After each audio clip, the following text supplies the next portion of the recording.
Nah, kembali ke mukhalafatun nafs, ya. Jiwa yang sudah mutmainnah itu karakternya adalah punya latihan zikir yang sudah istiqomah. Lalu kemudian dia masuk ke bab pemikiran, dia mulai meridhoi takdir Allah karena dia sudah mulai tenang. Maka saya sering nanya, ini corona kehendak Allah bukan? Atau kehendak Wuhan? Atau kehendak konspirasi? Ya, mau konspirasi kek, mau konsispati kek, ya. Tapi ini terjadi biiznillah bukan? Biiznillah. Ridho enggak? Ridho atau tidak? Ridho. Kalau ridho Pak, yang tadinya nafs kita amarah, kita loncatin cepet langsung ke radiyah, nggak perlu lewatin lawamah, mulhamah, mutmainah, langsung ke radiyah.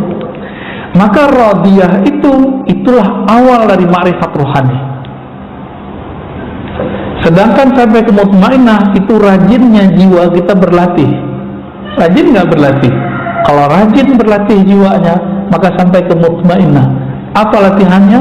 Zikrullah, puasa, kurangin tidur, agak berat, tapi ada jalur pintas. Zikir mungkin nggak banyak-banyak amat. Bapak ini kan tahajud bolong-bolong, ini kelihatan wajahnya bolong-bolongnya. Tapi subuh yang penting, weekend jangan ketinggalan. Ya. Terus gimana? Ambil jalur pintas, jalur ma'rifatullah. Yang pertama yang harus kita lakukan adalah ridho dengan kehendak Allah. Udah ridho nih, serius. Ntar kejadian apa aja sama kita, jangan kemudian nyalain siapa-siapa. Ini ada ustadz, ada tetangga, ada siapa, tokoh kena covid, dikait-kaitkan dengan, oh itu dia munafik tuh kena covid. Loh, guru-guru kita hafiz Quran di Jawa, wali-wali Allah kena covid Pak. Kalau habis Quran yang sudah bertahun-tahun ngajarnya gak wali, terus dia apa dong? Meninggal kena covid. Jangan berprasangka, biasa aja ya. Emang covid nanya dulu, kamu waliullah bukan? Kamu beriman atau munafik? Kan gak nanya dia. Covid datang aja kan. Alhamdulillah kita sudah menemukan polanya, maka masjid kita bisa ramai lagi. Alhamdulillahirabbil alamin. Kalau nggak kita sedih Pak ya, masjid sepi, bersekat kiamat aja rasanya ya.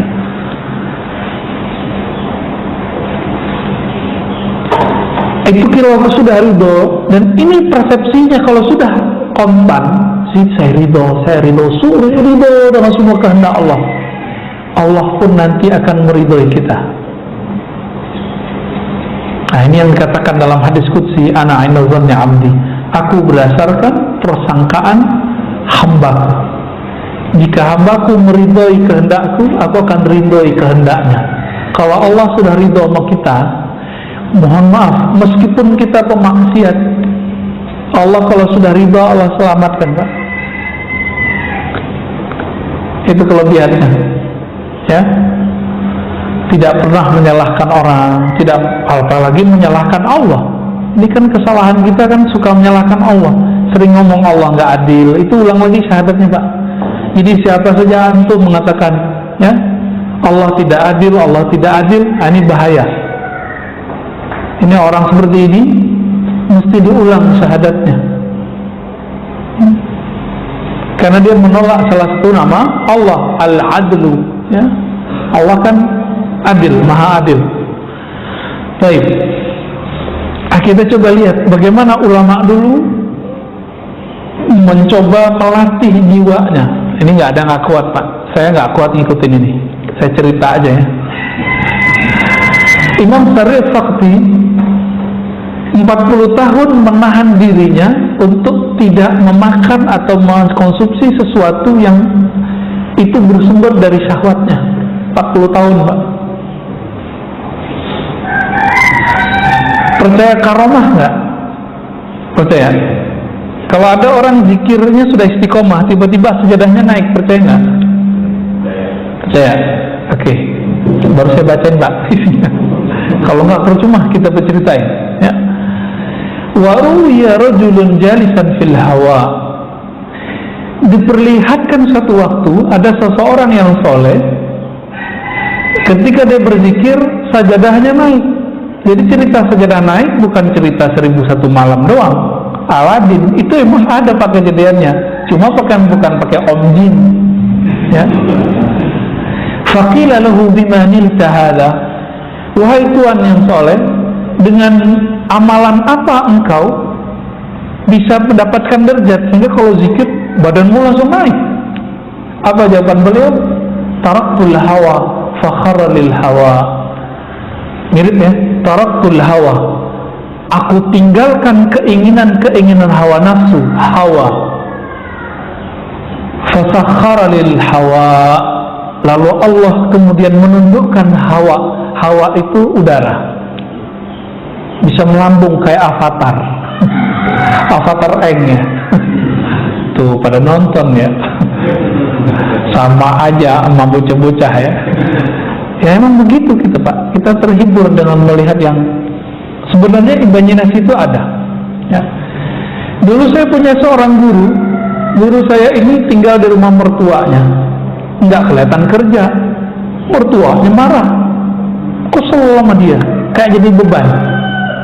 Padahal banyak orang yang menghantarkan rezeki ke sana.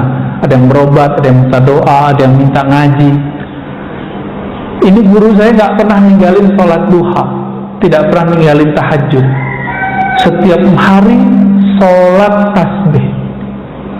Ada yang setiap hari Pak sholat tasbih? Bawa tasbih aja enggak. Zikir pagi sore aja boro-boro. Ini tiap hari nih.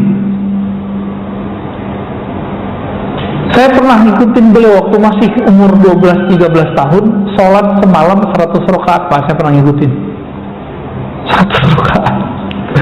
Untung ayatnya kuliah kulhu Pak, kalau enggak gempor juga kita ya.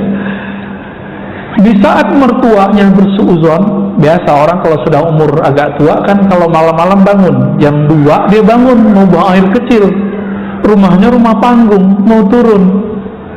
Karena tempat zikir itu nggak ada bisa di kamar, dia zikir di belakang ruang tamu, masuk ruang tamu belakangnya. Ketika dibuka pintu oleh si mertua, dia lihat noleh kiri kanan, kaget. Pas melihat ke kanan, itu sajadah udah nyundul ke atas kepalanya. Jadi kepala orang yang duduk di atas sajadah. Pas dilihat siapa? Pikiran hantu Pak. Ternyata mantunya mau pingsan. Semenjak saat itu dia nggak berlari lagi, menyindir ya, ngata-ngatain. Di kampung saya itu kata-kata sindiran itu betul-betul dahsyat ya. Dunia kata-kata di sana tuh, orang pinter ngomong situ ya. Sampai dosen kita di salah satu kampus di Jakarta, saya tanya, Prof, kok nggak pulang kampung? Oh nggak kuat, nggak tahan sama kritik orang kampung katanya. Udah biasa di sini dicium tangan, ya kan, orang Jawa, orang Betawi, orang Sunda kan, jangankan guru ngaji, guru kimia aja dicium tangannya, ya kan? Tiba-tiba ada ustadz bilang cium tangan sama dengan menyembah guru, nisfu sujud. Ya. Dia nggak ngerti budaya, dia coba akal-akalin budaya orang dengan pemahaman yang dangkal. Nah ini yang kemudian jadi panutan orang hari ini. Nauzubillah min dzalik. Jadi ini kejadian kan? Kejadian ada sejadah naik, tinggal dia jalanin aja tuh sejadah sebenarnya. Ya.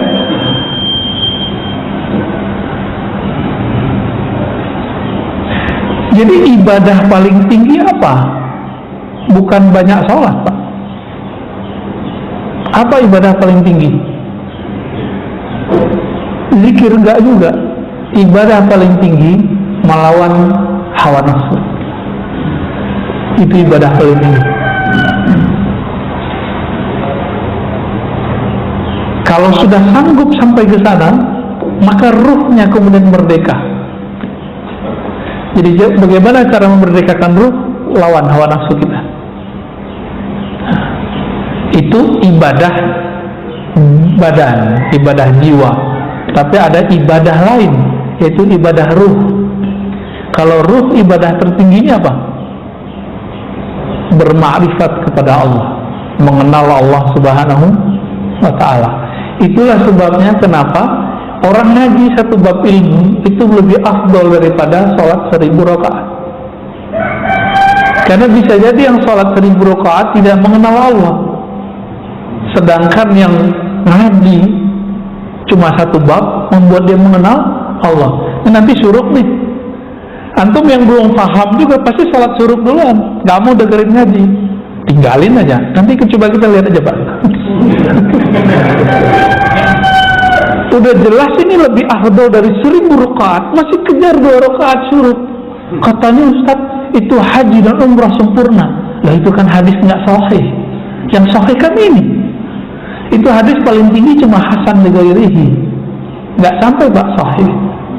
Tapi kita doyan, kita ini mohon maaf, terobsesi mengejar pahala, lupa bahwa pahala tertinggi itu ada di ruh. Ruh kita karakternya cuma satu aja, dia suka mencari ilmu. Bapak kalau nggak ada ruhnya bercahaya ini nggak akan berani duduk lama di masjid, pasti takut corona. Ya, tapi karena ruhnya itu kuat, kita dibentengi Allah Pak, tenang aja, Allah bentengi. Orang kalau nggak takut corona, apa yang terjadi? Karena hobi dengan nafsnya, rame Pak mall. Malam tadi saya kan belum sempat tidur kecuali di mobil nih tadi, karena ada yang nganter pulang. Tahu-tahu udah nyampe aja di rumah jam 3:30 ya, jam 2:30 kita jalan dari Jakarta Timur dekat Bekasi, nyampe di rumah 3:30. Ya, itu aja tidur aja tadi tuh 1 jam ya, 1 jam kurang malah. Ketika saya tidak mengikuti gerakan ruh, saya malas loh Pak kesini. Kenapa? Mendingan tidur ya. Saat kita jalan malam-malam itu orang masih ramai Pak di luar. Gak ada orang takut corona hari ini. Orang takut karena tidak keluar, dia tidak bahagia. Jadi kehendak nafs aja bisa mengalahkan takut corona, masa kehendak ruh kalah? Tapi ya buktinya begitu ya. Cuma ya masjid kita jangan penuh-penuh amat, ntar jadi ramai juga Pak. Udah begini-gini udah ya, segitu-gitu udah cukup lah, alhamdulillah.